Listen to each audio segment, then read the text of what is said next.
तरफ बीएलए के बीच मुठभेड़ में छूटे 80 बंधक, 20 पाक सैनिकों और 13 बीएलए लड़ाकों की मौत। होली पर संभल में जबरदस्त सुरक्षा इंतजाम, एसपी की दो टूक। 2:30 बजे तक होली, फिर नमाज। मॉर्निंग प्राइम टाइम, आज सुबह में स्वागत है आपका। सुबह से ही खबरों में भारी हलचल है। आज हमारी नजर 3 बड़ी खबरों पर रहने वाली है। आगे बात होगी पाकिस्तान में ट्रेन हाईजैक की। बलूच आर्मी लिबरेशन फोर्स ने जाफरा एक्सप्रेस को नोएडा में थार कार का वीडियो वायरल हुआ है। नोएडा सेक्टर 16 का ये बताया जा रहा है वीडियो। मार्केट में काली रंग की थार गाड़ी में सड़क पर मौजूद वाहनों को टक्कर मारकर भाग निकला। कार और स्कूटी चालकों को जोरदार टक्कर मार के भागा। 10 मार्च दोपहर की ये घटना बताई जा रही है। तो थार कार देखिए किस तरह जो गाड़ियां खड़ी हैं, लोग दहशत में आ जाते हैं, अगल बगल देखिए हटने लग जाते हैं। किसी को कुछ भरोसा नहीं है, वहाँ जो बोर्ड लगा उसे भी गिराते हैं। और जो स्कूटियां खड़ी थी, बाइक खड़े थे, रहा होगा क्योंकि अचानक से आप ऐसे आइए और इतनी बाइक पर टक्कर मारिए और चले जाइए। नवाब पाकिस्तान की, जहां पर ट्रेन हाईजैक हुआ है। ट्रेन हाईजैक पर एक्शन अभी बाकी है। बलूच लड़ाके अपनी मांगों पर अड़े हैं। अभी भी उनके पास पाकिस्तानी सैनिक बंधक है। वो जेल में बंद बलूच कैदियों की रिहाई की मांग कर रहे हैं। इसके लिए बलूच लड़ाकों ने 48 घंटे की हमारी नजर बनी हुई है। 10:30 बजे पूरी कवरेज आपको दिखाएंगे। लेकिन अब बात करते हैं होली रमजान विवाद की। होली में बस 2 दिन है और विवादित बयानों की रफ्तार बढ़ती जा रही है। संभल के सीओ ने पहली बार होली रमजान पर बयान दिया। अब ये यूपी के दूसरे शहर होते हुए से निकलकर बिहार और दिल्ली तक पहुंच गया है। ताजा विवाद बिहार के दरभंगा से है, जहां दरभंगा की मेयर ने होली के दिन 2 घंटे ब्रेक की बात। बीजेपी ने दरभंगा की मेयर को आतंकी बता दिया। हैरान करने वाली बात तो यह है कि दरभंगा की मेयर जेडीयू कोटे से बनी है, जो बीजेपी की ही सहयोगी।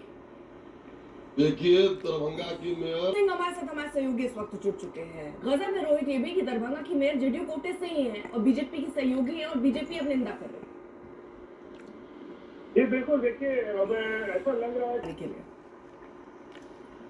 दरभंगा ही नहीं, दिल्ली तक विवाद पहुंच चुका है। संभल में तो सीओ के बयान के बाद से उबाल लिए।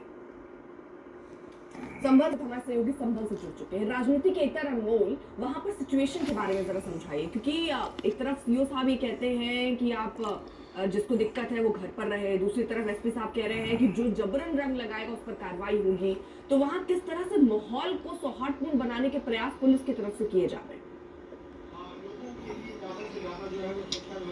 शुक्रवार को अर्पिता देखा जाएगा कि जुम्मे की नमाज और होली जो है दोनों एक ही दिन पर आ रहे हैं। उसको देखते हुए जो प्रशासन है वो धरातल पर मुस्तैद दिख रहा है। इस समय में उत्तर प्रदेश के संभल की वही जामा मस्जिद ने क्या किस तरह का बयान दिया, क्या कहा था, जरा आप एक बार वो सुनवाते हैं। तो मुस्लिमों से भी सबसे यही अनुरोध है। हमारे कॉन्क्लेव में मुख्यमंत्री योगी आदित्यनाथ आए, उन्होंने भी सीओ के बयान की एक तरीके से समर्थन ही किया। क्या कहा उन्होंने, सुनिए। या तो चाहना है तो फिर रंग से हमारे सहयोगी लगातार मौजूद है। अनमोल, जिस तरह के बयान सीओ साहब कह रहे हैं और मुख्यमंत्री भी कह रहे हैं कि वो पहलवान इस तरह की भाषा का इस्तेमाल कर सकते हैं, उस तरीके के लिए क्या वाकई उन्होंने, अनु चौधरी ने अपने कोई और बयान में कुछ बात का जिक्र किया जो उन्होंने बयान दिया, क्या वो ठीक था? क्योंकि सवाल तो उनकी पूजा करने को लेकर भी उठे। चल रहे विवाद के बीच बीजेपी सांसद ने ऐलान किया कि एएमयू में सभी त्योहार मनाए जाएंगे, फिर होली हो या दिवाली हो।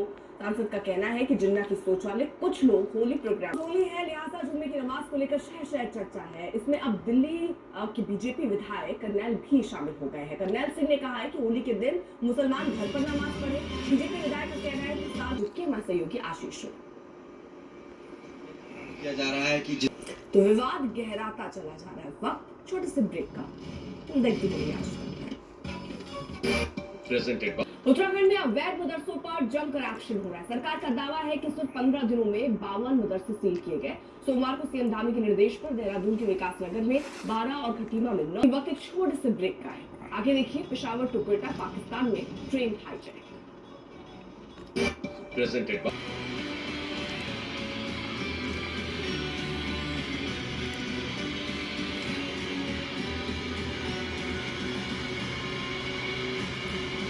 देख रहे हैं आप, साथ आपके मैं हूं अर्पिता।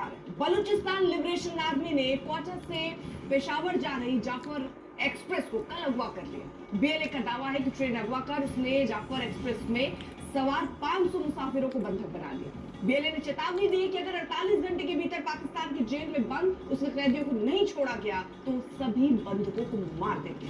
बीएलए ने चीन और पाकिस्तान को भी चेतावनी दी है और ये बयान जारी करके कहा है कि अगर जीने की इच्छा है तो बलूचिस्तान से हट जाए। चीन और पाकिस्तान। इस बीच खबर है कि रेस्क्यू ऑपरेशन में पाकिस्तान ने आर्मी ने 104 मुसाफिरों को छुड़ा लिया। बलूचिस्तान लिबरेशन आर्मी ने पाक फौज के 13 जवानों को मारने का दावा किया है, जबकि पाक फौज के मुताबिक तो फिलहाल आपको हम जिस तरीके की तस्वीरें दिखाएं वहां पर हालात ऐसे बने हुए हैं कि फिलहाल ये जो तनाव की स्थिति है वो और बढ़ती हुई नजर आ रही है। हालांकि जाफर एक्सप्रेसवे जो हाईजैक हुआ 100 से ज्यादा बंधक जो हैं अभी भी हैं। अब तक 104 छुड़ाए गए हैं। पाक सेना का ऑपरेशन उस हालात से निपटने के लिए जो प्रयास होने चाहिए वो आपको सही प्रयास लग रहा है, उसी दिशा में वो प्रयास होने चाहिए। जी बहुत शुक्रिया। बिल्कुल कल से जो ये अफसोसनाक वाकया बलूचिस्तान में हुआ है उसके बाद सिक्योरिटी फोर्सेज ने तकरीबन रात को 8 बजे उनको छोड़ा जाए ऐसे मूड में नहीं है। अब खुद ही कोशिश करेंगे वहां से रिहाई के लिए कि कितने बंधक हैं उनको रिहा किया जाए जो ट्रेन में बंधक बनाए गए हैं।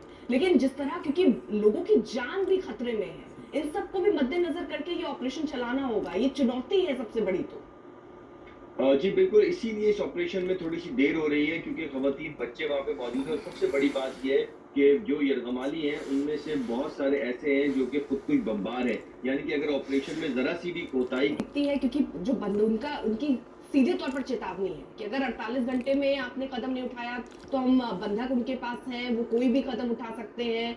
और अब उनको जब ये दिख रहा है कि बातचीत की टेबल पर या उनकी मांगों को मानने के लिए तैयार नहीं है तो खतरा तो और ज्यादा बढ़ जाता है। जी बिल्कुल, आपने सही कहा कि खतरा बिल्कुल बढ़ा हुआ है। और की बात है उसके बाद अभी जो आप ये आंकड़ा बता रहे हैं 155 के करीब लोगों को छुड़वा लिया गया जो बंधक थे, ये आंकड़ा आप कहां से दे रहे हैं? मतलब क्या अधिकारियों ने भी ये जानकारी दी है कि इतने लोग छुड़वा लिए गए हैं, आगे की उनकी योजना क्या है? देखिए, जो शुरू में उन्होंने खवातीन और बच्चे और कुछ बीमार लोगों को छोड़ा था वो 82 उनकी तादाद। कल ये ट्रेन हाईजैक हुई और पाकिस्तान में हाईजैक ट्रेन पर कल से आज तक बलोच में बागियों का कब्जा है। बागियों ने अपने लोगों को छोड़ने की शर्त रखी और 2 टूक अल्टीमेटम के साथ खबर है कि बागियों ने और खून खराबे की धमकी दी है। हैदर हमारे साथ जुड़े हुए थे, वरिष्ठ पत्रकार थे पाकिस्तान से, जैसे उन्होंने जानकारी दी कि अभी 2 से 3 घंटे इस ऑपरेशन में और लग सकते हैं। बहुत बहुत शुक्रिया आपका हमारे साथ जुड़ने के लिए। वक्त एक छोटे से ब्रेक का इसी के साथ आप देखते रहिए आज तक।